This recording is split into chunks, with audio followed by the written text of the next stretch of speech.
Bapa Surgawi, terima kasih. Terima kasih. Kami rasakan hadirat-Mu ada di tengah-tengah kami. Sukacita kami melimpah ruah. Semua karena Engkau. Semua karena Roh Kudus yang Kau telah taruh dalam setiap kami. Hidup bersama-sama dengan kami. Bapa, terima kasih. Kalau sebentar kami akan mendengarkan apa yang menjadi isi hati-Mu. Bapa, Tuhan, biarlah kami buka hati. Kami mau sungguh-sungguh dengar firman-Mu. Sebab firman-Mu adalah Engkau sendiri. Dan biarlah kami semakin diperlengkapi. Kami semakin dikuatkan, diingatkan.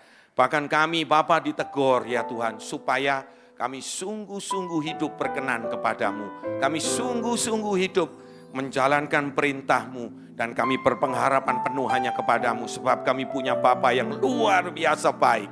Bapa yang dahsyat. Terima kasih Bapa yang tidak akan pernah meninggalkan kami barang sekejap pun. Tapi Engkau menyertai kami, melindungi, menuntun kami, memberkati kami.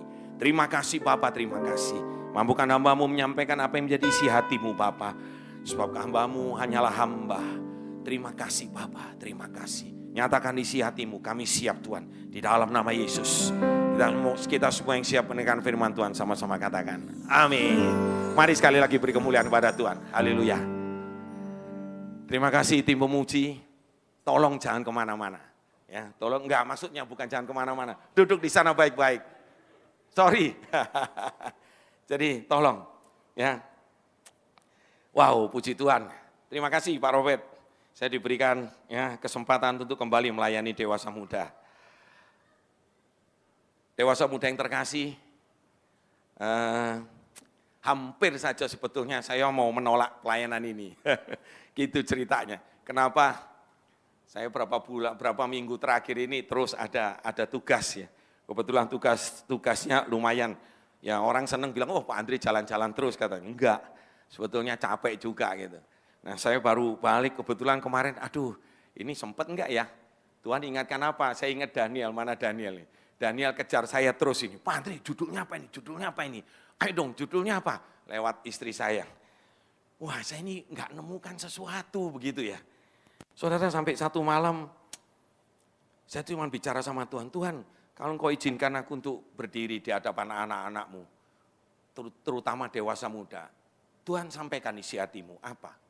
Nah Tuhan ingatkan saya, satu orang ini, ya saya nggak usah sebut namanya, kebetulan saya minta hadir di sini. Ya. Tahu-tahu saya dimunculkan wajah itu, saya dibangunkan Tuhan kira-kira 3:30 pagi. Benar, di kamar hotel saya, sebetulnya capek, penat, jujur aja. Tuhan bangunkan. Tuhan bangunkan, Tuhan bicara tetap kembali ingatkan anak-anakku tentang generasi. Nah saudara, beberapa waktu terakhir ini, saya terus ditekankan Tuhan untuk bicara tentang generasi. Generasi yang hebat, saudaraku itu harus tampil. Nah saudara, akhirnya muncul judul khotbah ini. Saudaraku boleh ditampilkan? Saya berikan judul khotbah pada siang hari ini itu bicara begini. Karakterku atau karaktermu sama dengan masa depanmu. Ya, jadi saudara sebetulnya ini lebih kepada sebuah pertanyaan. Dan izinkan saya bertanya kepada saudara. Tadi saya katakan ini jam-jam berat ya. Ayo, bukan itu, maaf. Nah, karakterku gitu ya. Karakterku atau karaktermu sama dengan masa depanmu. Saudara kalau saya boleh bertanya, saudara apakah betul ya bahwa karakter kita itu akan menentukan masa depan kita? Halo? Jawabannya apa? Pasti jawabannya semua yes. Betul enggak saudara? Saudara karena karakter itu betapa pentingnya. Wah begitu banyak saudara. Saudara kalau searching, wah sederhana banget. Banyak sekali. Kalau kita bicara tentang karakter, wah ada satu yang menarik, mungkin nggak ada di sini ya. Saya nggak masukkan, sorry. Saya kebetulan kadang-kadang, wah ini mesti nyari yang ada satu yang ini anonimus, jadi nggak tahu siapa yang menyatakan ini. Perhatikan baik-baik. Karakter adalah apa yang kamu lakukan ketika tidak ada yang melihat. Sama juga dengan integritas, betul bukan? Sering dari mimbar ini berkata seperti itu. Integritas atau karakter kita itu apa yang kita lakukan ketika tidak ada orang yang melihat. Bahkan ada seorang hamba Tuhan namanya L. Modi. Itu menulis begini. Karakter adalah apa yang kamu lakukan dalam kegelapan. Wih, lebih ngeri. Betul enggak? Apa yang kamu lakukan dalam kegelapan. Jadi enggak ada orang yang tahu ini. Enggak ada yang tahu. Terus ada lagi yang menulis begini. Karakter adalah fondasi dari kesuksesan. Amin tentunya ya. Karakter adalah kekuatan yang sebenarnya. Bukan kekayaan atau kekuasaan. Bahkan kepandaian sekalipun. Wow, ngeri bukan? Wah, banyaklah kata-kata yang luar biasa tentang karakter. Jadi kalau melihat seperti ini, kira-kira penting enggak karakter ini? Kira-kira menjawab enggak? Tadi pertanyaan saya lontarkan kepada saudara semua, kaum dewasa muda. Bahwa masa depan kita itu ditentukan oleh karakter kita. Atau setidaknya dipengaruhi dengan kuat oleh karakter kita. Betul enggak, saudara? Jadi karakter yang baik itu akan membuat masa depan kita. Saudaraku, itu sudah satu modal utama untuk kita menapaki masa depan yang luar biasa. Amin. Mari saudaraku, kita belajar terlebih dahulu. Sekarang kita mau lihat dari dua sisi. Sisi firman Tuhan dan sisi saudaraku secara umum. Ya, kita melihat beberapa. Saya coba tampilkan. Yuk, tolong tampilkan. Pertama-tama saya akan baca terlebih dahulu. Ya, saudara. Kita tentu dengar firman ini. Yuk, kalau boleh saudara buka di Alkitab saudara, kita renungkan baik-baik. Ini yang dituliskan firman Tuhan di 2 Timotius 3 ayat 1-5. Saya udah sering bawakan firman ini ya. Saya sering sampaikan. Yuk kita ulang kembali. 2 Timotius 3 ayat 1-5, demikian bunyi firman Tuhan. Ketahuilah bahwa pada hari-hari terakhir akan datang masa yang sukar. Sudah terjadi belum? Banyak sekarang kendala. Maaf kalau saya boleh katakan, wah banyak yang enggak benar nih. Wah ini enggak karu-karuan ini seperti ini. Banyak hal, keadaan semakin sulit, ekonomi sulit, moral juga semakin jauh dari baik. Ya banyak hal. Betul firman Tuhan ini terjadi. Bayangkan terus selanjutnya, karena perikopnya berbunyi keadaan manusia pada akhir zaman. Manusia yang bagaimana? Nanti kita lihat. Manusia akan mencintai dirinya sendiri. Saya highlight ya kuning. Manusia mencintai diri dan menjadi hamba uang. Jelas syariat ini semakin jelas. Mereka akan membual dan menyombongkan diri. Padahal yang paling dibenci Tuhan di Amsal dimulai dari mata sombong. Betul enggak? Mata sombong itu kunci untuk iblis masuk membuat kita jatuh. Anak-anak Tuhan khususnya. Jadi Tuhan paling benci dengan kesombongan. Jadi lihat di sini, mereka akan membual dan menyombongkan diri. Mereka akan menjadi pemfitnah. Mereka akan berontak terhadap orang tua dan tidak tahu berterima kasih. Tidak mempedulikan agama, tidak tahu mengasihi, tidak mau berdamai. Suka menjelekkan orang, tidak dapat mengekang diri, garang, tidak suka yang baik, suka mengkhianat, tidak berpikir panjang, berlagak tahu, lebih menuruti hawa nafsu daripada menuruti Allah. Perhatikan, ya perhatikan statement selanjutnya ini dari firman Tuhan. Secara lahiriah mereka menjalankan ibadah mereka. Jadi mereka ini ibadah. Maaf seperti saudara dan saya. Saat ini kita beribadah kepada Tuhan. Betul enggak? Ya, tetapi pada hakikatnya mereka memungkiri kekuatannya. Maaf, kalau saya boleh katakan dengan bahasa sehari-hari, cuma datang setor muka aja. Saudaraku, ini artinya bicara manusia itu bukan manusia di luar sana. Setuju ya? Itu bicara manusia di dalam sini. Maaf, saudara dan saya saat ini. Tidak bicara di luar. Saudara, jangan tersinggung kalau saya sampaikan ini. Ya, saudara, sangat jelas bukan? Dan perintah Tuhan di bagian tadi saya meraih, jauhilah mereka. Kok enggak seperti yang kita belajar ya Tuhan? Kita disuruh mengasihi orang, kita disuruh mengampuni banyak orang. Betul bukan? Firman Tuhan berkata saat Petrus dengan sombong, dengan angkuhnya udah berkata, Guru aku sudah memaafkan 7 kali 70. Petrus pun masih kecil, kita diharuskan untuk mengampuni orang. Tapi kenapa firman Tuhan begitu jelas? Jauhi mereka. Setidak-tidaknya ini di 2 Timotius. Bagaimana Paulus katakan itu. Tuhan lewat Paulus katakan itu kepada Timotius. Jauhi mereka. Artinya apa? Suruh tinggalkan mereka. Mereka sudah tidak mungkin bisa diselamatkan. Mungkin seperti itu. Betul enggak? Karena perintah Tuhan jauhi mereka. Nah saudaraku yang terkasih. Jangan sampai hal seperti ini terjadi. Saya merenung sama Tuhan. Tuhan, memang firman-Mu itu ya dan amin. Tetapi apakah ini harus terjadi di akhir zaman ini? Terutama bagi anak-anak Tuhan. Terjadi seperti ini. Keadaan manusia yang seperti ini. Saudara bisa bayangkan kalau semua itu tadi yang saya highlight kuning itu. Wah suka membual, sombong. Saudaraku tidak menghormati orang tua. Itu terjadi dalam satu orang. Gitu. Kira-kira orangnya kayak gimana ya? Nyebelin, jengkelin. Kira-kira apa? Orangnya kayak gimana kira-kira? Wah udah kayaknya saudara mau ketemu enggak dengan orang kayak seperti ini? Halo? Wah ini, ayo. Kira-kira mau ketemu enggak ini sama orang seperti ini? Wah kalau bisa ditendang jauh-jauh, maaf nih. Gitu kan? Betul enggak? Karena perintahnya seperti itu, jauhi mereka. Saudaraku, tapi sebaliknya. Tadi Tuhan berkata sangat jelas, kita berkata sangat jelas.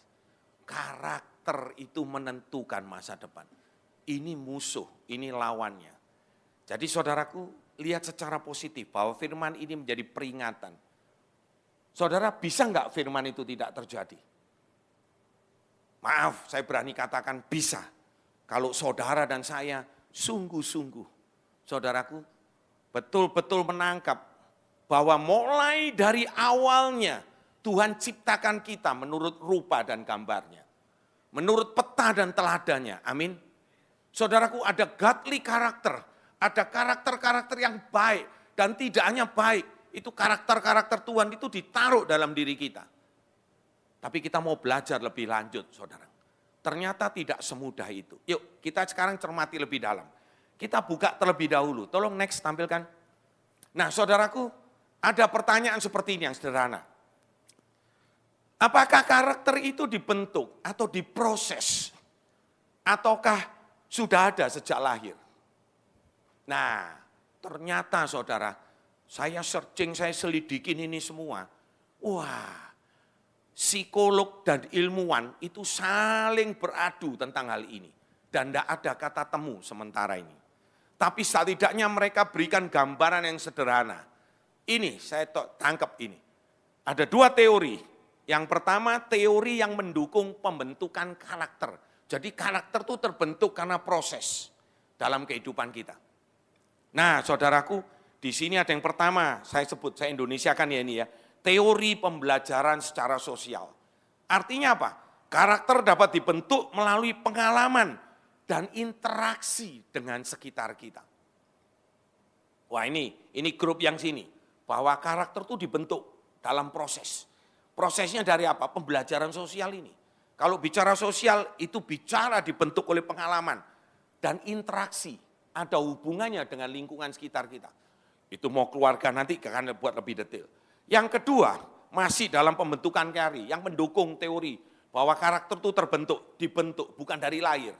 Itu bicara teori perkembangan, developing teori. Dikatakan seperti itu. Karakter dapat berkembang dan berubah sepanjang hidup melalui proses pembelajaran dan pengalaman. Jadi ini satu kubu ini. Nah, kubu yang lain seiring dengan pertanyaan itu. Atau sudah ada sejak lahir. Nah teori yang lain, ini teori yang mendukung bahwa karakter ini bawaan dari lahir. Nah yang pertama dikatakan teori genetik. Yang teori genetik, ini bicara genetik. Jadi saat dikandung, wah karakter ini dapat dipengaruhi. Jadi enggak pasti ya, dapat dikatakan begitu. Enggak ada kata langsung pasti dipengaruhi, enggak. Dapat dipengaruhi oleh faktor genetik. Sehingga beberapa aspek karakter dapat sudah ada, sekali lagi kata poinnya dapat, sudah ada sejak lahir. Jadi sejak lahir, ini teorinya. Yang kedua, dari pendukung karakter bawaan, teori temperamen. Saya ingat Bapak Gembala, Pak Steven pernah sampaikan. Teori temperamen. Nah, temperamen ini ya toh itu yang sangat pribadi. Saudara, ada orang yang temperamennya pemarah misalnya. Seperti itu. Ya saudara, ada temperamen yang lain, pendiam misalnya begitu, introvert, ekstrovert. Saudara tahu ya. Terus tampilkan aja. Tolong tampilkan aja. Enggak usah tampilkan saya. Ya. Jadi temperamen dan aspek kepribadian yang dapat, sekali lagi, kata dapat ini muncul terus, semua dapat, lihat ya. Mempengaruhi karakter dan beberapa penelitian menunjukkan, ini beberapa orang yang sudah peneliti nih, orang-orang hebat. Temperamen dapat sudah ada sejak lahir. Kata dapat lagi. Jadi saudaraku, enggak ada yang pasti. Jadi dua ini, mereka terus ini dua kubu ini saling beda. Oh enggak, dari proses. Oh enggak, dari lahir. Ada yang berkata seperti itu. Nanti kita buktikan dari firman Tuhan. Yuk next. Nah, ada kenyataan yang lebih kompleks. Ya, ini saya anggap jadi satu literatur. Ternyata ini jadi ada pasangan. Interaksi yang antara genetik dan lingkungan. Tadi kan berdiri sendiri nih. Nah, mereka sekarang ini genetik dan lingkungan. Nah, di sini pun masih menggunakan sebuah kata. Karakter kemungkinan besar. Jadi enggak pasti. Kemungkinan besar dipengaruhi oleh interaksi antara faktor genetik dan lingkungan. Nah ini jadi udah nyambung nih, sudah ada versi yang begini. Jadi udah mulai mendekat ini dua kubu ini. Yang kedua, perkembangan sepanjang hidup. Jadi karakter dapat berkembang dan berubah sepanjang hidup melalui, perhatikan ada kata proses. Proses pembelajaran, ada proses pengalaman, mau pahit, mau negatif, mau positif itu ada. Nah ini di sini ada ibu psikolog ini. Nah, ya kira-kira benar nggak ini? Nanti boleh diuji. Tadi saya share. Dan interaksi dengan lingkungan. Ya, jadi ini gambaran dari ilmuwan dari psikolog ini. Jadi saya boleh simpulkan begini. Karakter itu hasil dari interaksi kompleks dari berbagai faktor. Nah, yuk maju ya. Saya dengan cepat ini dulu. Nah, saudaraku, saya coba gali lebih dalam. Ada faktor pembentuk karakter. Ya, ada faktor pembentuk karakter. Faktor internal. Nah, ini tadi. Jadi dibuat begini. Faktor internal ini bicara apa? Genetik. Nah, genetik ini lahir. Jadi sudah ada ya. Saudaraku, ini faktor genetik. Yang kedua, temperamen. Tadi udah. Ditambah satu lagi, kecerdasan. Nah, saudara, kecerdasan ini tentu mempengaruhi cara seseorang untuk apa? Berpikir dan berperilaku. Ya, kalau tadi genetik kita ngomong apa itu? Oh, kepribadian atau karakter. Kalau temperamen itu lebih kepada aspek pribadi yang mempengaruhi karakter. Ya, saudara, nanti kita lihat secara firman Tuhan, yaitu tadi sikap introvert atau ekstrovert. Itu faktor internal. Faktor eksternal ada lingkungan. Saya beri kurung keluarga karena paling dekat. Ya, keluarga. Yang kedua pendidikan. Yang ketiga pengalaman hidup dan juga ada sosial budaya. Nah, saudara, keluarga itu bisa mempengaruhi. Ada apa di dalam keluarga? Ada nilai-nilai, ada norma yang diterapkan orang tua. Oh, orang tua A itu mungkin, kalau makan harus begini. Kalau harus begini, tidur jam sekian dan lain sebagainya. Itu norma-norma yang diterapkan oleh keluarga. Keluarga yang lain mungkin beda, lebih ini. Nah, itu keluarga. Pendidikan tentu jelas. Ya, saudaraku, semakin tinggi pendidikan seseorang, dia punya nilai-nilai, punya keterampilan yang lebih lagi. Jelas itu. Nah, pengalaman hidup. Ya, pengalaman hidup ini bisa saudara kita ngomong pengalaman positif gitu. Juga mungkin ada pengalaman yang traumatis. Orang sudah mulai dari kecil. Beberapa hari ini saya baca, saudara ada seorang hamba Tuhan, mungkin saudara udah dengar ya, itu masuk di acara ini bagaimana beliau ternyata mulai kecil alamin seperti itu. Sebetulnya beberapa tahun yang lalu kami pernah berjumpa, kami pernah datang ke rumahnya, enggak jauh sebetulnya di BSD sini. Ya ternyata mengejutkan sekali. Ya, nanti saudara baca 9 tahun dia menikah tidak jama istrinya sama sekali karena dia pernah dia masuk dalam lingkungan LGBT. Ya, saudaraku, dia menyukai sesama jenis. Untung punya istri yang sabar, bertobat luar biasa. Dia berjalan seiring dalam kehidupannya, akhirnya dia bisa terbebas dari hal itu. Tapi saudara bisa bayangkan menikah 9 tahun istrinya nggak pernah dijamah. Saudara, saya nggak kaget hal ini. Saya pernah sekali waktu itu nggak sengaja saya beli sesuatu, jujur aja saya beli beras di Gading Serpong, ya di Gading Serpong lewat Gading, kebetulan orangnya udah nggak ada. Tahu-tahu yang jualin saya itu seorang taci begitu ya, encik gitu berkata sama saya, dia langsung tembak saya, Bapak seorang pendeta. Emang saya punya potongan pendeta? Saya bilang begitu, saya punya potongan pendeta. Saya nggak ada potongan pendeta, saya pikir begitu. Dia tanya, terus akhirnya dia bilang, oh ya, saya melayani, waktu itu saya masih pelayan di gereja lama, saya melayani seperti ini, seperti itu. Saya katakan, oh ya, terus dia minta nomor telepon saya. Dia nggak mau ngomong di depan itu. Setelah dia ngomong ke saya, lebih kaget lagi. Kalau nggak salah 17 atau 18 tahun dia menikah, dia nggak pernah disentuh oleh suaminya. Sayangnya, nggak tahu gimana ceritanya toko itu tutup. Dia kembali ke daerah asalnya. Saya nggak pernah ketemu lagi, saya hubungin handphonenya nggak bisa lagi. Saya sempat ngomong, saya sempat konselingi dia. Nah saudaraku banyak hal yang aneh seperti ini. Itu mempengaruhi karakter. Tolong buka lagi. Nah saudara itu ada pengalaman hidup traumatis, kita nggak tahu apa sebabnya. Yang ini sosial budaya, tentu ada kembali ke norma-norma yang berlaku. Oh di daerah ini bisa begini, di daerah ini nggak bisa begini. Itu faktor eksternal. Nah saudaraku ada faktor-faktor lainnya. Pengaruh pergaulan. Teman, wah punya teman karib. Saudara nggak sedikit ya, kita udah dengar cerita. Bagaimana karena teman LGBT itu masuk. Padahal dia dulu nggak ada ketertarikan dengan sesama jenis. Tapi karena teman dia didorong, akhirnya dia mulai. Dan iblis itu datang tepat waktu. Pada saat hati kita galau, hati kita bingung dan lain sebagainya, saudaraku kita nggak menentu, itu iblis masuk. Dan lewat pertemanan seperti itu. Saudaraku itu banyak terjadi hari-hari ini. Saya tambahkan di sini media dan teknologi. Wow, sekarang AI, sekarang semuanya serba cepat, semuanya serba online, saudaraku. Saudara, bahkan kita bisa pergi tanpa dompet, asalkan nggak lupa handphone. Betul nggak, saudara? Saudara, orang lebih baik tinggalkan dompet, KTP, dan lain sebagainya, SIM bisa lupa. Saudara, tapi nggak pernah lupa yang namanya handphone. Saudaraku, media teknologi ini sekarang begitu luar biasanya, saudara. Wah, ini mengerikan sekali. Kalau kita tidak sungguh-sungguh, apalagi dengan media promosi sekarang online. Wow, tidak hanya kalau cuman orang jadi shopaholic, ya jadi suka belanja, itu masih untung menurut saya, walaupun nggak baik. Betul nggak? Boros. Saudaraku, tapi ada hal-hal yang lain yang sedemikian mengerikan. Jadi ini semua berpengaruh, saudaraku. Dan yang terakhir itu pengalaman spiritual. Ya, faktor lain. Inilah faktor-faktor pembentuk. Pengalaman spiritual nanti saya akan jelaskan lebih dalam. Nah, saudara, jadi lihat ya. Ini secara dunia kita lihat. Saudara, karakter kita itu dipengaruhi begitu banyak hal. Dan masih dalam pergunjingan, masih dalam pertentangan atau pergumulan ya, antara itu bahwa apakah karakter itu diproses, dibentuk, ataukah dari lahir.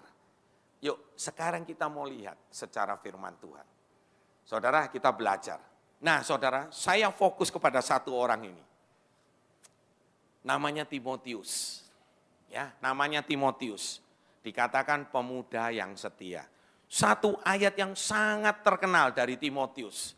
Saudara, yuk kita baca bersama-sama ya. 1 Timotius 4 ayat 12 ini. Ya, 1, 2, 3. Jangan seorang pun menganggap engkau rendah, karena engkau muda. Jadilah teladan bagi orang-orang percaya. Dalam apa? Perkataanmu, dalam tingkah lakumu, dalam kasihmu, dalam kesetiaanmu, dan dalam kesucianmu. Oke, sekarang saya tanya, 5 hal ini. Paulus minta anak didiknya, Timotius yang masih muda. Saudara, kalau saudara cek di sini, kata muda, engkau muda, itu gunakan kata entheos. Artinya brand new, masih baru, masih muda, kemudaan, itu artinya. Saudaraku, jadi betul-betul gambaran ini benar. Bahwa memang Timotius ini masih muda. Tapi bagaimana Paulus itu berkata, kamu harus jadi teladan. Saudara, harus jadi teladan bagi orang-orang percaya. Teladan dalam 5 hal ini loh. Yang pertama apa? Perkataanmu, tingkah lakumu, kasihmu. Dikatakan apa? Kesetiaanmu dan kesucianmu. Kadang kalau kita baca seperti ini, masuk akal enggak sih? Mampu enggak sih? Kira-kira Timotius lakukan ini? Jangan-jangan ngawur ini si Paulus, betul enggak? Saudara, boleh enggak kita berpikir seperti itu? Dia masih muda loh. Tentu dengan seperti ini karakter dia bagus enggak? Menurut saudara karakter Timotius keren enggak? Halo? Keren sekali saudara. Bayangkan ini kehidupan kita 5. Saudara, saudara sekarang termasuk diri saya, check and recheck. Apakah saya sudah bisa jadi teladan dalam perkataan kita? Wah, betapa gampangnya kita marah sama istri kita. Betul enggak? Chris, kira-kira pernah maki ini enggak, Chris? Puji Tuhan kalau enggak pernah. Betul enggak? Mungkin Pak Robert, pernah enggak marah sama Bu Ike seperti itu? Saudaraku, kadang-kadang kita bisa kelewatan marah. Betul enggak? Jujur aja, benar enggak, Bokso? Kita sebagai hamba Tuhan, kita pun kadang-kadang marah. Apakah kita berani, apalagi kalau lagi bete ya, lagi uring-uringan, waduh kerjaan kayak begini, kayak begini, orang enggak bayar lagi seperti yang kemarin Pak Robert sampaikan. Waduh, udah bawaannya udah mau meledak-meledak. Saudara, jujur saya akuin. Saya dulu, istri saya ngingetin saya. Dulu kita kalau naik mobil, wah katanya orang Surabaya itu, naik mobil gitu. Begitu dipepet orang aja udah matanya udah mendelik. Satu perkataan yang keluar, perkataan jahat saudara. Betul kan? Wah itu nggak sadar, udah nempel di sini. Setiap kali begitu gampang keluarnya. Ngomongnya begitu. Istri saya yang di samping, begitu saya married, istri saya mulai mengerti, itu juga ciptaan Tuhan. Lu binatang-binatangin. Kayak begitu. Istri saya tuh ngomong begitu. Ganti. Ya, saya pernah cerita mungkin di sini. Ganti. Suruh ganti apa tuh? Pisang gitu katanya. Jadi saya kalau marah sekarang ganti pisang lu gitu. Pisang. Lama-lama ketawa sendiri saya. Akhirnya berhenti. Puji Tuhan istri saya dikasih hikmat. Saudara, waktu itu mungkin saya baru menikah. Saya menikah dengan istri saya usia 30 tahun. Istri saya 27. 29 hampir 30. Nah saudara, bayangkan. Boleh dikatakan ya seperti dewasa muda lah mungkin. Karena baru menikah seperti itu. Saudara, saya enggak berani berkata bahwa saya bisa jadi teladan perkataan kita. Apalagi pada saat itu. Ini enggak hanya cuman ngomong perkataan, perilaku kita. Terus bicara apa? Kasih kita. Bicara tentang apa? Kesetiaan kita. Betul enggak? Sekarang ini sekali-kali dilakuin begitu ya, Boksu ya. Yuk kita kumpulin handphone gitu. Sekali-kali di sini ada berapa orang? Mungkin enggak sampai 100 kali ya. Ayo kumpulin yuk HP-nya yuk. Kira-kira ada yang punya gambar porno enggak? Ngeng-ngeng, gitu nanti pertanyaannya. Betul enggak? Sederhana. Ada enggak? Atau punya foto cewek yang lain? Saudara, semoga tidak ada. Kalau saudara boleh cek enggak ada. Saya enggak tanya anak saya ini di depan. Anak saya sering pakai. Tahu nomor PIN HP papa? Tahu enggak? Tahu. Enggak ada yang saya sembunyiin saudara. Tuh anak saya, saksinya Joel. Karena dia sering pakai. Dia enggak mau bayar, jadi udah ambil uangnya anak saya. Dia bisa lihat semua. Saudaraku, kadang-kadang kita melihat, menilai begini, kadang-kadang doesn't make sense Tuhan. Tuhan enggak masuk akal. Masa Timotius yang begini? Atau kita punya pikiran yang, iya sih Timotius. Saya mah bukan Timotius, Timotius. Gitu. Betul enggak? Bukan Timotius. Saudaraku, apa betul seperti itu? Kita belajar lebih dalam tentang Timotius. Yuk kita buka. Tentang atau latar belakang Timotius. Saudaraku, nanti kita lihat, kita refer ke sana. Yang pertama, nama aslinya itu Timotheos, Yunani. Artinya aja sudah kehormatan Tuhan atau yang dihormati Tuhan. Terjemahan yang lain menuliskan memuliakan Tuhan. Itu arti kata Timotius. Sudah mengemban nama itu. Yang kedua, Kisah Para Rasul 16 ayat 1 berkata seperti ini. Paulus datang juga ke Derbe dan ke Listra, itu di Turki sekarang. Di situ ada seorang murid, namanya siapa? Timotius. Ibunya adalah seorang Yahudi dan telah menjadi percaya kepada Kristus. Amin. Ibunya itu udah kenal Tuhan. Sedangkan ayahnya seorang Yunani, enggak dikatakan apakah ayahnya ini orang percaya. Lanjut, 1 Timotius 1 ayat 18. Paulus memberi tugas kepada Timotius. Dikatakan seperti ini, tugas ini kuberikan kepadamu, Timotius anakku. Tadi murid, sekarang anak. Timotius naik level. Saya tadi terkejut waktu Bu Ike bicara di doa persiapan. Nyambung. Ya, saudaraku, naik level. Levelnya bukan cuma murid, dia udah jadi anak ini. Sesuai dengan apa yang telah dinubuatkan tentang dirimu. Jadi, Timotius ini dinubuatkan. Supaya dikuatkan oleh nubuat itu, engkau memperjuangkan perjuangan yang baik dengan iman, dengan hati dan hati nurani yang apa? Saudara, berapa kali di tempat ini, dari mimbar ini, Bapak Gembala, Pak Stephen, Pak Purba, kami semua hamba-hamba Tuhan, bicara tentang ini, hati yang murni ini. Saudaraku, ini modal yang utama, yang membuat iman kita terus bertumbuh. Kita punya pengalaman yang luar biasa dengan Tuhan, miliki hatimu. Sekarang saya mau balik tadi yang saya katakan, bahwa kita diciptakan menurut rupa dan gambar Tuhan, peta dan teladan Tuhan. Halo, ada karakter Tuhan. Boleh enggak saya katakan seperti ini? Hati yang murni itu ada pada setiap kita. Halo, hati yang murni ada pada setiap kita. Amin. Karena itu pemberian Tuhan. Jadi saudaraku, kadang-kadang kita aja yang terjebak dengan situasi yang enggak baik. Kita punya memori yang jelek tentang apapun juga. Itu yang menutupi hati kita. Hati yang murni itu. Yuk next, tolong jangan diganti. Nah, perhatikan. Jadi lihat, engkau memperjuangkan perjuangan yang baik dengan iman dan hati nurani yang murni. Saudaraku, bangkitkan itu kembali. Cari itu, digging lebih dalam. Gali lebih dalam, cari. Hati yang murni itu pasti Anda temukan. Katakan amin. Apalagi kita punya Roh Kudus. Roh Kudus akan memampukan kita untuk kita menggali hal semua ini dengan baik.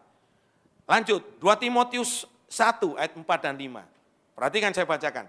Dan apabila aku terkenang dengan air matamu yang kau curahkan. Saudaraku, Paulus berkata bahwa dia terkenang-kenang. Saudaraku, dengan apa? Air mata dari Timotius. Ada pergumulan enggak? Mungkin ada masalah enggak? Ada banyak, saudara. Ini proses. Air mata ini yang membuat Paulus yakin, tadi dikatakan, jangan kamu orang anggap rendah karena kamu muda. Tapi jadilah teladan bagi orang percaya terhadap 5 hal itu. Paulus tahu kemampuan dia. Karena dia punya belas kasihan. Dia punya pergumulan, dia cucurkan air mata. Aku ingin melihat engkau kembali supaya penuhlah kesukaanku. Ini kerinduan sampai dirindukan oleh Paulus. Nah, sebab aku teringat akan imanmu yang tulus ikhlas. Ini dari hati yang murni tadi. Akan muncul iman yang tulus ikhlas. Yaitu iman yang pertama-tama, perhatikan di sini. Hidup di siapa? Nenekmu, Lois. Jadi saudaraku, kalau tadi dikatakan di awal, di Kisah Para Rasul 16 ayat 1, ketemu murid, tinggal di Listra. Mamanya seorang Yahudi telah percaya. Ternyata mamanya ini dapat kepercayaan dari siapa? Dari neneknya Lois. Baru dan di dalam ibumu Yunike. Dan yang aku yakin hidup juga di dalam dirimu. Lihat saudaraku, kalau kita ngomong tadi genetik. Genetik. Saudara, genetik kita. Nyambung enggak? Saudara, kita perlu. Kalau kita punya orang tua yang sudah percaya kepada Tuhan, orang tua yang baik, puji Tuhan enggak? Saudara, bagi saudara yang tidak punya orang tua seperti itu, bukan berarti saudara tidak bisa seperti itu. Saudara, contohnya saya bukan lahir dari keluarga orang percaya. Papa mama saya bahkan sampai hari ini, saya akuin, saudaraku, saya masih bergumul sama mama saya untuk bisa terima Tuhan. Memang tidak bisa dipaksakan, tapi terus kita harus bisa jadi contoh. Mama saya belum percaya sama Tuhan. Bahkan kemarin pada saat mama saya, mungkin saya pernah saksikan dan ibadah umum, mama saya patah kaki kanannya di usia 84-85 tahun sekarang. Saya udah bicara sama mama saya, mah ini semua karena Tuhan. Semuanya kebaikan Tuhan, semuanya jadi baik. Mama saya percaya, manggut-manggut, tapi kalau suruh, yuk ngaku yuk Yesus sebagai Tuhan dan Juru Selamat, nanti dulu. Dia bilang begitu, nanti dulu. Saudaraku, karena seperti itu enggak gampang. Tapi tetap bukan berarti terus kita ini mundur, enggak. Oh, kita merasa bahwa kita kalah dengan orang-orang yang garis keturunannya sudah menjadi orang-orang percaya seperti Timotius ini. Saudaraku, enggak seperti itu. Amin. Ya, jadi saudara tetap harus begini. Yuk, next, silakan. Ya, jadi Timotius punya seperti ini. Dia alami proses, ada cucuran tapi dia kuat, air mata dia dicurahkan. Tapi juga dia punya iman yang kuat. Ya, iman yang tulus ikhlas yang lahir dari hati nurani yang murni yang datang dari Tuhan. Nah, ditambah dengan nenek itu Lois dan ibunya Yunike yang sudah begini. Yang terakhir, 2 Timotius 3:15. Perhatikan baik-baik saudaraku, perhatikan. Ingatlah juga bahwa dari kecil engkau sudah mengenal kitab suci yang dapat memberi hikmat kepadamu dan menuntun engkau kepada keselamatan oleh iman kepada Kristus Yesus. Saudara, tadi di antara jeda ibadah kedua ketiga, anak-anak sekolah minggu tadi latihan. Saudara, saya berkata apa adanya. Ada yang masih kecil, siapa sih namanya? Anaknya Pak Goslin Sinaga itu. Wah, dia semangat banget saudaraku. Dia nari-nari di depan sini. Awalnya di situ, kecil banget, nggak kelihatan. Dia pindah ke depan. Ditaruh di depan. Wah, dia latihan seperti itu luar biasa. Saudara, saya berkata biarkan anak kecil itu seperti itu. Bawa mereka untuk mengenal firman Tuhan.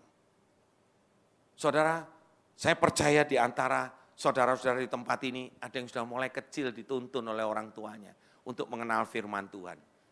Saya ajar anak saya untuk baca Alkitab. Joel, baca Alkitab enggak tiap malam? Dia harus baca, ngerti enggak ngerti dia harus baca. Betul enggak? Baca, kenalkan dia kepada Tuhan. Saudara, lihat hasilnya. Saudara kalau melihat latar belakang, tolong tampilkan kembali. Saudara, ini baru sebagian kecil, nanti saudara baca 1 Timotius dan 2 Timotius, saudara baca semua tentang Timotius. Bagaimana dia berkolaborasi dengan Paulus yang adalah bapak atau mentornya. Nah, di sini peran dari Paulus. Saudaraku yang terkasih, ini betapa pentingnya.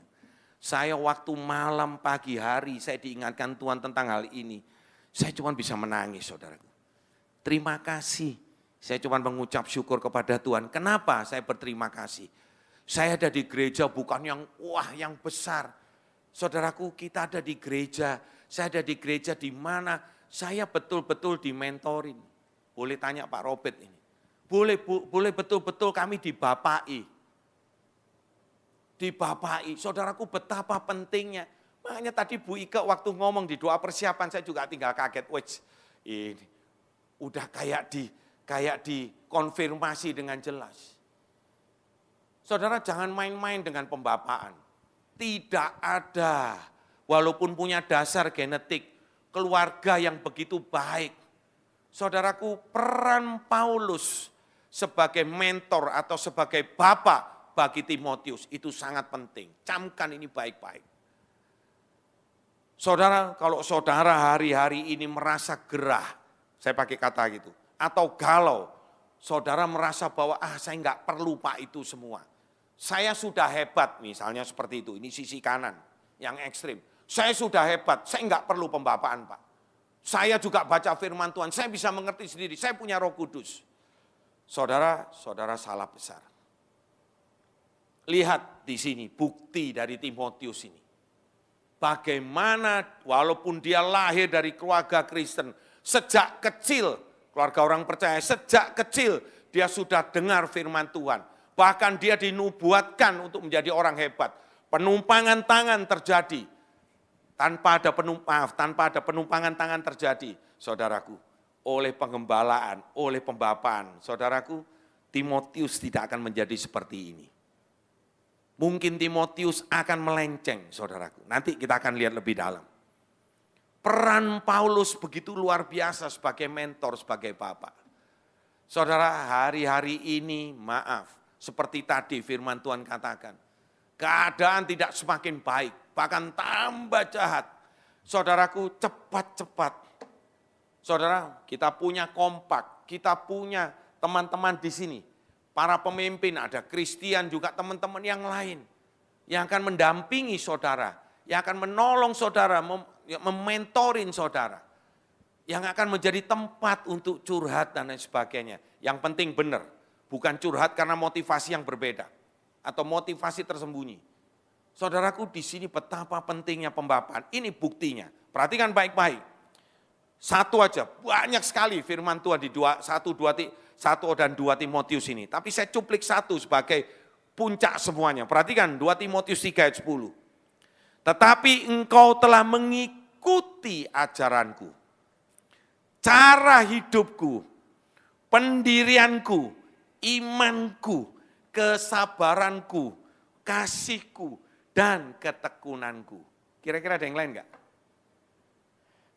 Kayaknya udah lengkap semua ini. Jadi Paulus curahkan itu semua.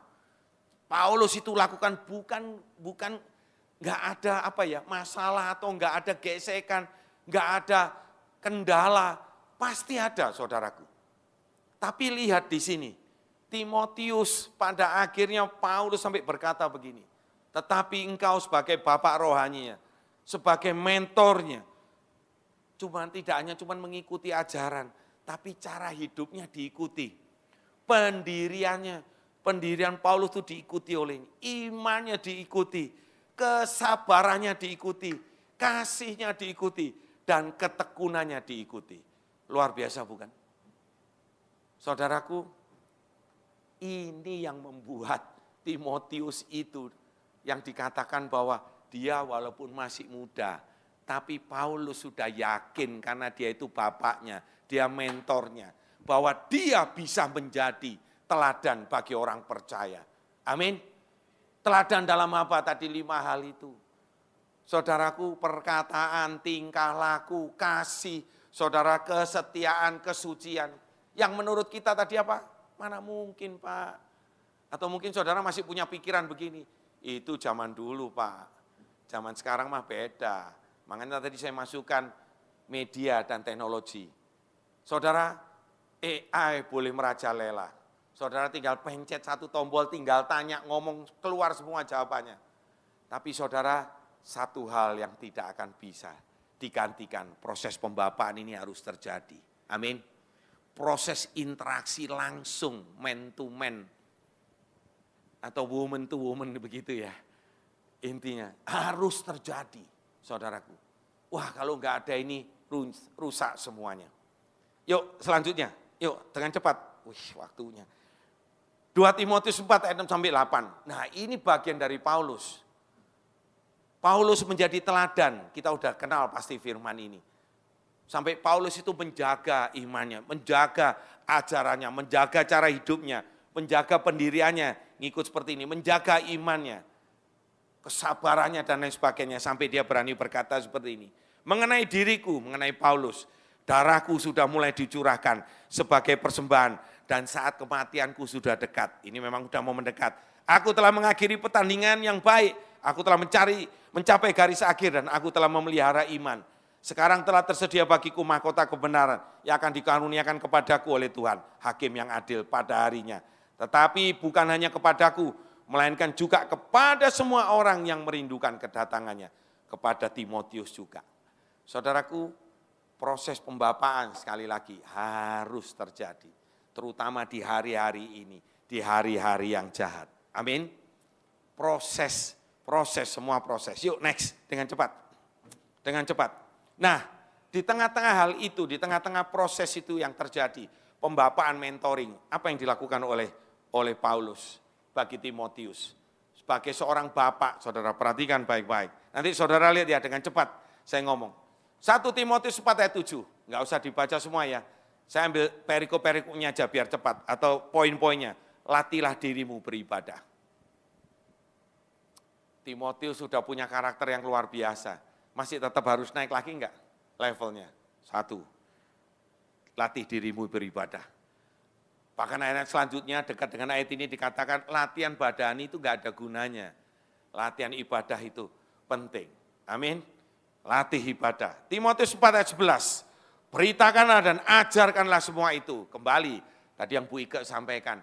Hei, jangan berhenti sampai di kita. Ayo, dewasa muda, ada adik-adik kita katanya, youth. Ayo, youth-nya dirangkul. Lebih lagi supaya youth berkembang, dewasa muda pun juga akan berkembang. Amin. Beritakanlah dan ajarkan itu. Jangan berhenti sampai di kita. Ya, nanti jadi laut mati. Kasinan nanti. Kasinan katanya. Ya, Timotius 4 ayat 13. Bertekunlah dalam apa? Bukankah itu yang kita lakukan hari-hari ini? Bertekunlah dalam membaca kitab-kitab suci, dalam membangun dan dalam mengajar. Bangun itu ke diri kita sendiri, ngajar itu artinya kita luapkan apa yang sudah kita pelajarin, apa yang sudah kita tekunkan dalam membaca kitab suci. Itu kita juga udah lakukan. Masalahnya kita udah canangkan, apakah kita semua lakukan ini? Halo? Mau enggak karakter kita, masa depan kita luar biasa. Kita perlu karakter yang luar biasa. Tapi kita harus lakukan ini. Timotius 4 ayat selanjutnya 14. Jangan lalai dalam menggunakan apa? Karunia yang ada padamu. Setidak-tidaknya ada satu karunia atau satu talenta yang kita punya. Betul enggak? Apa aja itu? Jangan lalai gunakan itu. Ya, semuanya. Ayat 4, 15, 16 ayat selanjutnya. Perhatikanlah semuanya itu. Hiduplah di dalamnya. Artinya apa? Kita sungguh-sungguh ada di dalam hal-hal itu semua. Mulai latihan ibadah, beritakan Injil, bertekun baca firman, jangan lalai memperpanjang itu. Hidup di dalamnya. Supaya kemajuanmu nyata kepada semua orang. Semua orang boleh melihat kebaikan kita. Amin. Itu karakter yang luar biasa. Perhatikan, ada peringatan, awasilah dirimu sendiri, awasilah ajaranmu, bertekunlah dalam semuanya itu. Karena dengan berbuat demikian engkau akan menyelamatkan dirimu dan semua orang yang mendengarkan engkau. Keselamatan bukan hanya datang sekali. Keselamatan kita harus jaga, kita harus lindungi, awasi, jangan sampai melenceng. Yang terakhir, 1 Timotius 6 ayat 20-21. Ya, hai Timotius, peliharalah apa yang telah dipercayakan kepadamu. Hindarilah omongan yang, ya ini yang saya mau garis bawahi, omongan kosong dan yang tidak suci. Dan ini yang saya mau garis bawahi sungguh-sungguh. Perhatikan, pertentangan-pertentangan yang berasal dari apa yang disebut, pengetahuan hebat enggak? Wah, kalau kita bisa belajar luar biasa hebat. Tapi hati-hati, ada pertentangan-pertentangan dengan firman Tuhan, dengan pengetahuan. Jadi enggak semua pengetahuan kita harus sortir dengan baik, kita harus filtering dengan baik. Ya, hati-hati karena ada beberapa orang yang mengajarkannya dengan demikian telah menyimpang dari iman. Kasih karunia menyertai kamu. Hati-hati pengetahuan ini. Nah, saudaraku, perkembangan zaman, AI dan lain sebagainya, saya bukan anti, saudara. Saya pun juga pakai, ya semuanya. Tapi kita harus lebih kuat iman kita. Kita harus percaya Tuhan lebih lagi. Awasi hal itu supaya enggak jadi. Yuk next dengan cepat. Waktunya udah berjalan cepat. Selanjutnya, ya dengan cepat, 2 Timotius 1, 6 dan 7. Kuperingatkan, karena itu kuperingatkan engkau untuk mengobarkan karunia Allah yang ada padamu. Mirip dengan yang itu. Ya, 2 Timotius 1 ayat 8. Ini penting juga. Janganlah malu bersaksi tentang Tuhan kita. Halo, kemarin siapa ya seorang hamba Tuhan yang berkata di sini, doa aja malu, doa makan. Kita harus berani tampilkan diri kita ini siapa. Betul enggak? Makan pun ya kita berdoa. Enggak apa-apa. Oh Pak, ini lingkungannya begini Pak. Nanti kita ya memang ada hukumnya. Kita bakal dihukum kalau kita berdoa sebelum makan sebagai orang percaya. Halo? Ayo anak-anakku, berani tampil. Ya, dewasa muda berani tampil. Bahkan dikatakan janganlah malu karena aku seorang hukuman karena dia. Melainkan ikutlah menderita bagi Injilnya oleh kekuatan Allah. 2 Timotius 1, 13-14. Peganglah segala sesuatu yang telah engkau dengar daripadaku, kata Paulus, sebagai contoh ajaran yang sehat. Dan lakukanlah itu dalam iman dan dalam kasih dalam Kristus Yesus. Peliharalah harta yang indah. Apa harta yang indah? Keselamatan yang dari Tuhan. Kita jadi pelaku-pelaku firman. Usahakan seperti itu. Saudara, maaf ya, saya cermati hari-hari ini. Enggak usah jauh-jauh di gereja kita aja. Banyak sekali saya melihat orang cuma datang ke gereja, dengarkan firman Tuhan, tapi enggak ada satupun yang mencatat. Boleh saya tanya dengan jujur ya? Enggak usah angkat tangan deh. Enggak usah angkat tangan. Saudara di sini yang catat firman Tuhan, ada enggak? Halo? Ada enggak? Makanya ada yang bertanya kan, ada hamba Tuhan yang selalu bergurau begitu. Tanya aja jemaatnya, khotbah minggu lalu apa? Pendetanya siapa? Masih ingat enggak? Ntar kalau bergurau gitu, ngapain lu di gereja? Maaf ya, jangan tersinggung kalau saya berkata begitu. Saudara kalau cuma setor muka untuk ke gereja, maaf. Pak Robert, Ibu Ika, aku minta waktu sedikit lagi ya. Jadi saudara perhatikan hal ini. Saudara buat apa? Saudara jujur, saya katakan, saya enggak sombong saudara. Apapun kadang-kadang sederhana. Kayak tadi Firman berkata, ngucap syukur. Saya berdiri di belakang, saya ngucap syukur yang dilakukan. Sederhana, ya saya tahulah itu. Ngucap syukur dalam segala hal kita tahu. Saudara tetap ada catatan. Saya dalam handphone saya di note ini selalu ada. Setidaknya nanti malam saya renungkan. Saya bukan sombong saudaraku, ini yang saya lakukan. Ayo kita terus bertumbuh saudaraku. Terus bertumbuh. Bagaimana kalau kita nggak bisa lakukan ini? Bagaimana kita bisa menjaga keselamatan kita? Jangan-jangan kalau ada tekanan karena situasi yang nggak baik, ekonomi nekan dan lain sebagainya, saudara murtad dari Tuhan. Dan itu sudah terjadi loh saudaraku. Banyak murid-murid Yesus yang murtad. Lukas mencatat hal itu. Saudara hati-hati dengan hal ini. Bagaimana kita bisa kembali ke poin kita, karakter kita akan terus bertumbuh. Maaf saudara kok saya kirain marah-marah, tapi ini penting saudara. Terutama saya sedang berhadapan dengan dewasa muda. Anda masih punya waktu yang lama. Kita saya sama Pak Robert seumuran ini. Ya, 57, 58 betul ya Pak. Ntar lagi 2 tahun lagi udah kepala 6. Pingin tampil aja, ini nggak tahu rambut masih putih udah di pinggir kiri kanan. Saudara, ayolah. Kita bukan cuma mau memotivasi Anda semua, tapi Anda sebagai generasi penerus, Anda harus bangkit. Katakan amin. Dewasa muda. Ayo, amin. Harus begitu. Ya, yang terakhir 2 Timotius 4. Kuasailah dirimu dalam segala hal. Wah ini nggak enak, ya kan? Kalau nggak enak Pak, lagi nggak enak masa saya suruh menguasai diri Pak? Ini nggak bisa, ini firman Tuhan. Kuasai dirimu dalam segala hal. Perhatikan lanjutnya apa? Sabarlah. Saya bolak-balik dengar tadi yang saya katakan di awal. Wah generasi sekarang ini generasi cengeng, semoga nggak ada di sini. Ya, di sono banyak, ya kan? Di sini nggak ada yang ngaku tapi, ya. Generasinya cengeng, nggak tahan banting. Saudara, apalagi zaman sekarang. Kemarin kantor saya tinggal gampang aja, nggak berhasil, pecat gitu aja. Pecat, ini zaman sekarang saudaraku. Kadang-kadang nggak sampai hati. Akhirnya kemarin nasihati, papanya lagi sakit keras lagi. Papa mamanya sakit keras. Dia dipecat, saudaraku. Sales saya, dulu kerja sama saya. Sekarang saya dipindahkan divisi yang lain. Aduh, mau pamitan itu nangis. Jumat 2 minggu yang lalu, bukan Jumat kemarin, Jumat 2 minggu yang lalu. Karena saya minggu ini ada di luar. Saudara, aduh sedih juga. Saya bilang, ayo tetap kuat ya, kamu anak Tuhan. Dia anak Tuhan, ayo jalani. Lakukanlah pekerjaan pemberitaan Injil dan tunaikanlah tugas pelayananmu. Saudaraku, sabar menderita. Kita sering nyanyi, Tuhan tidak pernah jauh dari kita. Tapi apakah betul-betul itu dijalani dalam hidup kita? Kalau enak aja kita ngomong, oh Tuhan nggak jauh dari kita. Tapi begitu nggak enak, kita udah ngomel-ngomel sama Tuhan. Halo, sabar saudaraku. Kadang-kadang penderitaan itu mendatangkan. Pernah dengar efek bola bekel? Saya sering katakan seperti itu. Saya ngajar juga anak-anak.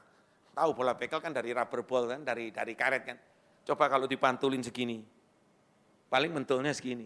Betul nggak? Nggak lebih tinggi dari yang saya lepaskan ini. Paling mantulnya begini. Coba bola bekel itu saya banting. Loncatnya lebih tinggi nggak? Berkali-kali lipat. Mau saudara dibanting? Itu pertanyaannya, itu poinnya. Halo? Kadang-kadang ada orang yang kepaksa dibanting. Dan ternyata betul responnya dia, meloncat lebih tinggi. Banyak teman-teman saya yang seperti itu. Ngetawain saya, Andre, ya Pak Andre, dari dulu lu tahu semua rahasia cat. Kenapa nggak bikin pabrik cat sendiri? Kalau ngomong begitu, sekarang teman saya ada yang pabrik cat. Dulu gara-gara dipecat dia buka pabrik cat, sekarang kaya raya, hebat. Ya saya bilang puji Tuhan, saya ikut seneng kamu bisa begitu. Wah coba kamu ikut saya, buka sendiri. Wah kamu jadi, ya itu kan asumsi. Ya kan. Malah kalau saya sama-sama kamu belum tentu kamu berhasil. Lain ceritanya kan. Ya kita bukan, itu berandai-andai aja. Nah saudaraku lihat, kadang-kadang kita perlu, Tuhan izinkan kita dibanting. Paulus alami keadaan yang sulit. Dengan itu dia berani mengajar berkata kepada Timotius anaknya, anak didiknya. Dia harus tahan sabar menderita. Oke, yuk next. Udah terakhir ini. Nah saudaraku, kalau kita lihat sekarang sebelum kita bahas ini, bagian terakhir. Saudara, kalau kita bahas tadi berdasarkan orang-orang ya ilmuwan, psikologi, jelas bukan? Ada semua faktor itu penting. Kita enggak usah bingung tentang hal itu.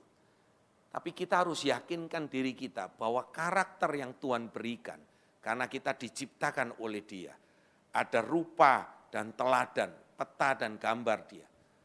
Saudaraku, Tuhan berikan yang baik buat saudara dan saya. Sejak kita lahir di muka bumi, saudara kalau sebut banyak orang. Yang paling sederhana ya kita lihat Nick Vujicic nggak punya tangan, nggak punya kaki, betul nggak? Sudah hampir bolak-balik mau kita pernah loh waktu itu terima dia waktu masih di gereja lama, ya berdiri di atas meja, dia ngangkat telepon pakai kakinya begini, terus lempel begini, wah semua tepuk tangan. Setelah turun dia berkata sama saya pribadi benar waktu itu di KIA. Dia pernah berkata seperti itu. Iya semua ketawa, tepuk-tepuk. Saya latihan gini, ngangkat telepon itu diangkat pakai kakinya yang cuman flipper begini, terus bisa nempel begini. Saya latihan 6 bulan itu. Jangan dikira cuma sekejap langsung jadi. Atau sehari, enggak 6 bulan. Supaya dia bisa ngangkat telepon sendiri. Habis kalau ditelepon orang lain dia enggak bisa ngangkat. Jadi dia pakai telepon. Dia tunjukin waktu itu kita berdiri di atas meja dia. Khotbah di atas meja. Sekarang dia dipanggil kemana-mana, buru-buru bisa datang ke sini. Dia jadi perwakilan PBB untuk motivasi banyak orang. Punya istri yang cantik, punya anak normal semuanya. Luar biasa. Padahal dia juga mau mati, sudah minta mati. Apa gunanya aku lahir? Gak punya kaki, gak punya tangan, dua-duanya. Saudara, kita semua punya hal yang lengkap, tapi kita lebih suka mengeluh. Saudara, mari. Tuhan berikan segala sesuatu yang terbaik. Genetik kita pun baik. Bersyukur kalau kita ada di dalam lahir dari keluarga Kristen. Ada orang tua yang sudah memperkenalkan kita tentang firman Tuhan seperti Timotius. Kita jadi kuat, saudaraku. Saudara, proses itu harus terjadi dalam hidup kita. Amin. Proses itu terjadi dan proses ini kadang enggak enak.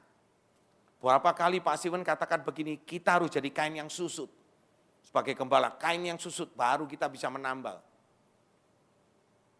Atau kita ditambal.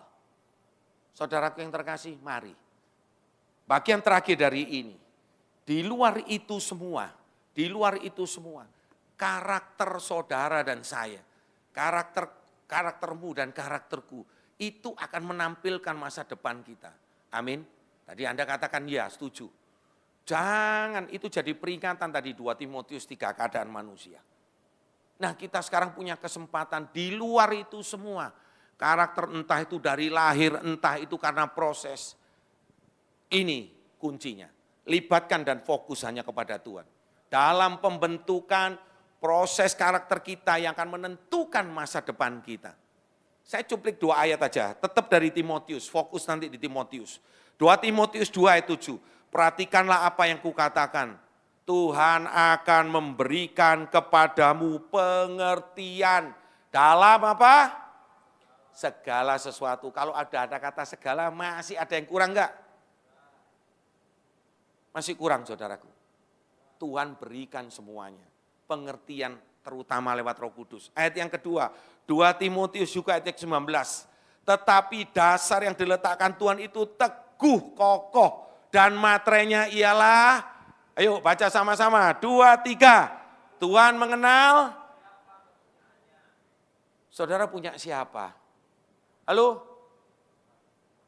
Jangan sampai ini ngomong aku punya Kris Pak Andre, bilang gitu. Betul punya Kris, bergurau. Ya ini punya Tuhan, kita ini punya Tuhan. Tuhan, ingat kan? Ingat Yohanes berkata apa? Bukan kamu yang memilih aku, tapi aku yang memilih, kata Tuhan. Tuhan salah pilih? Enggak ada saudaraku. Dewasa muda, jadi Tuhan mengenal siapa kepunyaannya. Dan setiap orang yang menyebut nama Tuhan, hendaklah meninggalkan kejahatan. Ada amin? Saudara, yakin enggak kalau kita punya karakter yang luar biasa bersama dengan Tuhan? Karakter kita akan semakin dibentuk. Jadi kembali, kalau Tuhan bilang, Paulus bilang, Tuhan lewat Paulus bilang, katakan kepada Timotius, jangan anggap remeh, karena engkau, jangan orang anggap remeh kamu, karena engkau masih muda. Tapi jadilah teladan. Saudara dan saya bisa enggak? Halo? Mari saya sebut bangkit berdiri. Saudara dan saya bisa enggak? Ayo, bisa enggak jadi teladan? Mustahil enggak? Perkataan, apalagi semuanya. Bisa enggak semuanya? Haleluya. Yakin, coba toel kiri kanannya, kamu bisa seperti Timotius. Ya kan? Kamu bisa jadi seperti Timotius, jadi teladan. Ya, dalam perkataan, dalam tingkah laku, dalam kasih, dalam kesetiaan, dalam kesucian. Mari kita beri tepuk tangan kepada Tuhan. Haleluya. Saudara, saya terbatas. Saya berharap saudara mengerti, maaf kalau rada panjang. Menyenangkanmu, senangkanmu, hanya itu kerinduanku. Menyenangkanmu, senangkan hatimu, hanya itu kerinduanku. Katakan dari awal pujian ini.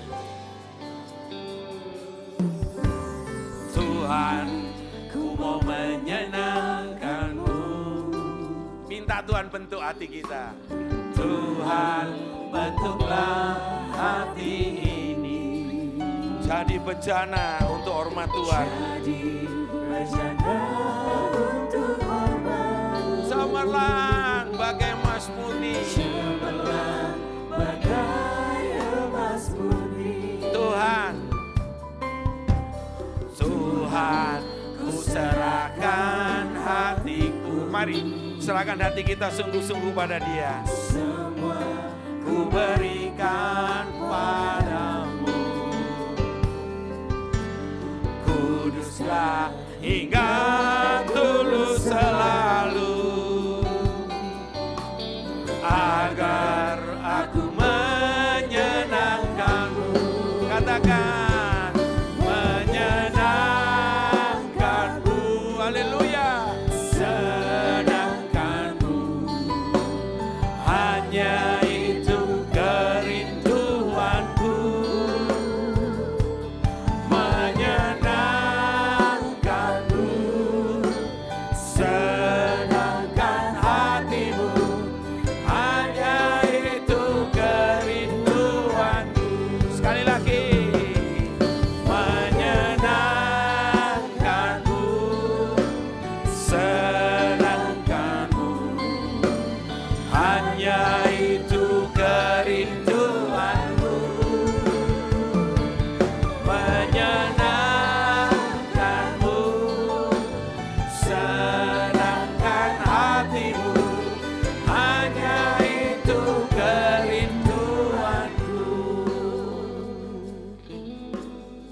Bapa, inilah kami, anak-anak-Mu, orang-orang pilihan-Mu.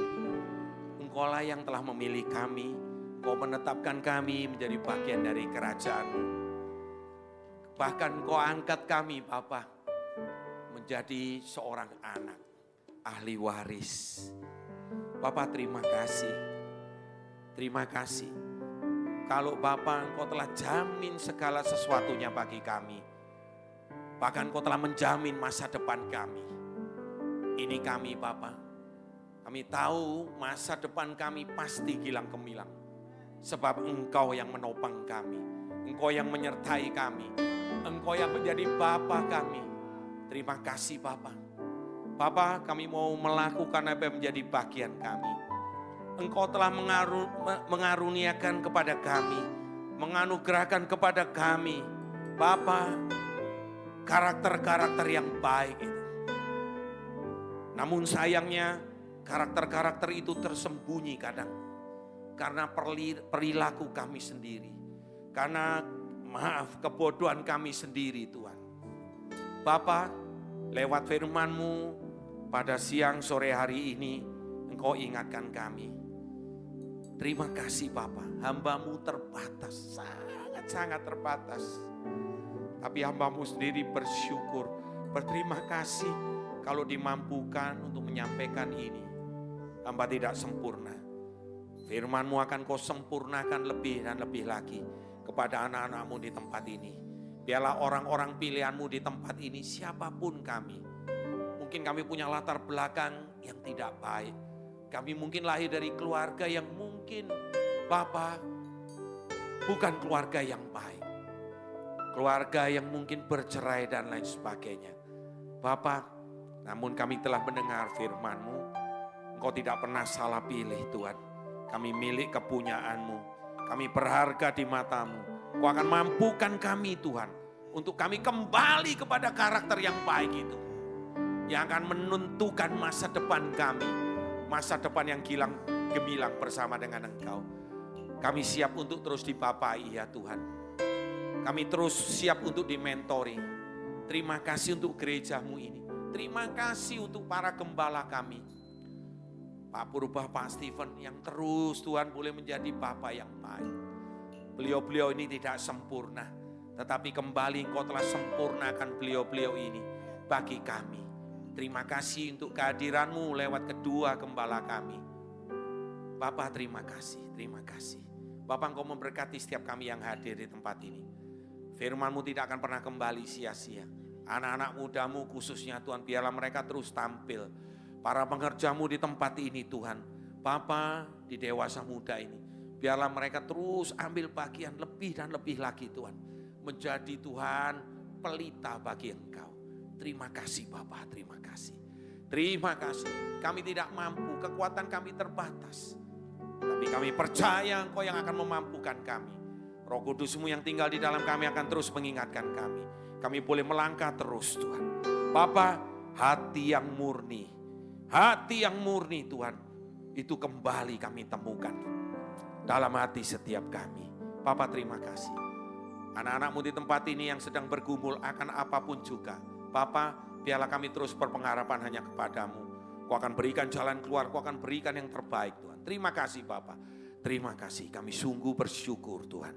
Kami sungguh bersyukur Tuhan. Kami beda dengan saat kami datang. Semua karena Engkau. Terima kasih dalam nama Yesus. Haleluya. Amin.